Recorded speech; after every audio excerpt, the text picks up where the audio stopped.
jo vaig ser el primer detingut. Se'n va creuar un cotxe de la Guàrdia Civil. Feia uns quants dies que notava que ens seguien. La Guàrdia Civil va entrar a la redacció d'un mitjà de comunicació pistola en mà. Si els hi entrava a detenir absolutament aleatòriament, no? Tenen un període en el qual tenen absoluta impunitat per fer tot el que voldran. 5 dies en els quals ningú sap, en principi, ni tan solament on estan. El régimen de aislamiento es absoluto. No intentaves mirar-los a la cara, no? Quan miraves, doncs, només va ser una vegada, no?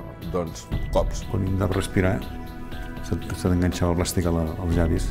Caus a terra, et trepitgen, et donen puntades de peu. Em van arribar a posar el cap amb un vàter. No em van fotre una descàrrega, em vaig quedar fet mica. T'ensorren.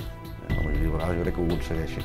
I em vaig tirar de caps contra la paret. El més sorprenent va ser veure'ls amb la calor que feia, tots abrigats, perquè no els hi veiéssim una de les tortures. Un escarment no ells, cuidado, sinó a Catalunya en general. Que després el jutge Garzón fos el gran perseguidor de Pinochet perquè era un terrorista d'estat i tot això.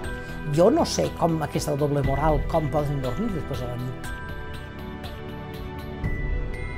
Lo de que se llamó Operación Garzón me estoy enterando ahora mismo, o sea que es una noticia que usted me da y realmente no tenía idea.